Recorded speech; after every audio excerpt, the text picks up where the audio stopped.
Jesus loves me, this I know.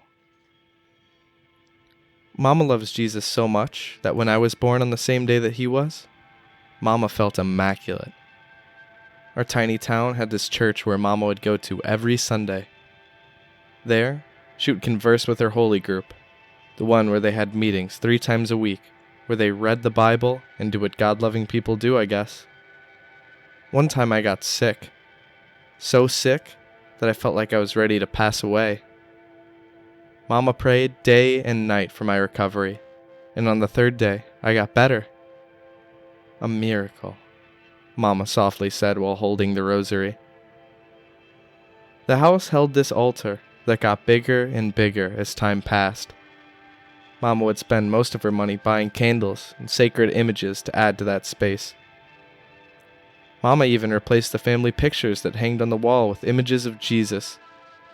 When it came to food, she would serve a loaf of bread and a medium-sized fish, a size that surely wouldn't fill our stomachs. Dad and her got into an argument about that, which ended with Dad sleeping on the couch most nights.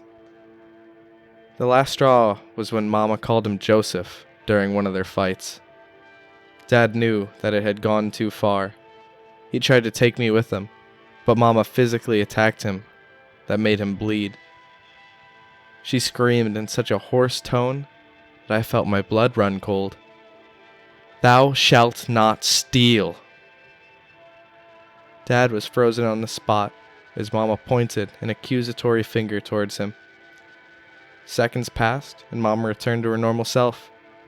She apologized to my father and we ate dinner while Mama talked and talked about how blessed we are as a complete family, with roof over our heads and food on the table. When Dad put me to bed that night, I saw shimmer in his eyes, his tears dared to fall. When I asked him about it, all he told me was, "She's not your mother." That line only made sense on my 13th birthday. Mama said that we were going somewhere special for dinner as she drove us towards a tiny house in the woods. I asked if Dad was going to join us, and Mama answered me in a voice so devoid of emotion.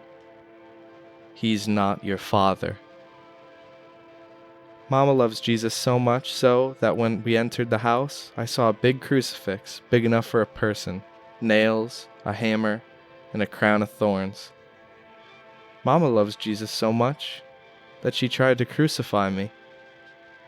"It's time to meet your father in heaven," Mama whispered as she placed the crown of thorns on my head.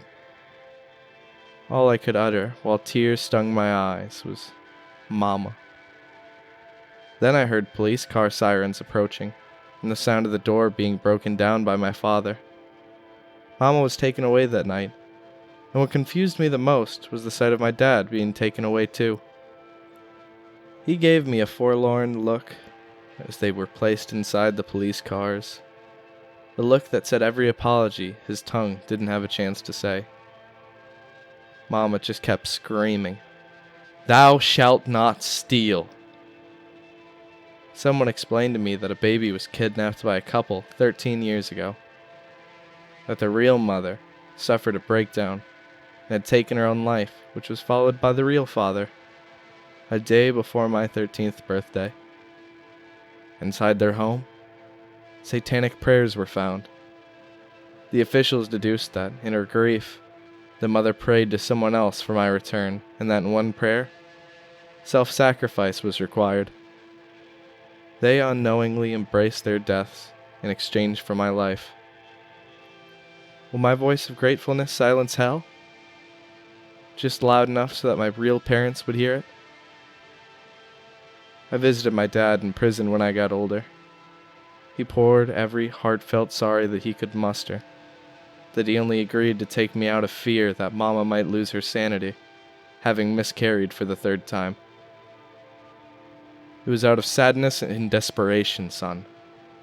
But please believe me when I say that we really do love you. I believed and forgave him. What else could he give a man who's destined to live the rest of his life in a cage? I left that prison with so much void in my being that I was willing to let anything fill it. even if it meant paying a visit to the asylum and having a talk with my mama. Mama was too far gone for a conversation, and that was enough to break my heart. Despite of what she tried to do to me, my love for her was still stronger than what any hate her actions could have planted in me. When I was about to bid my goodbye, Mama finally spoke. Mary had a little goat, his fur as black as coal, and everywhere that Mary went, the goat was sure to go. I was unable to speak in my horror, while Mama was taken away by the nurses, and as they walked the hall towards her room, I heard the hoarse cry of a goat.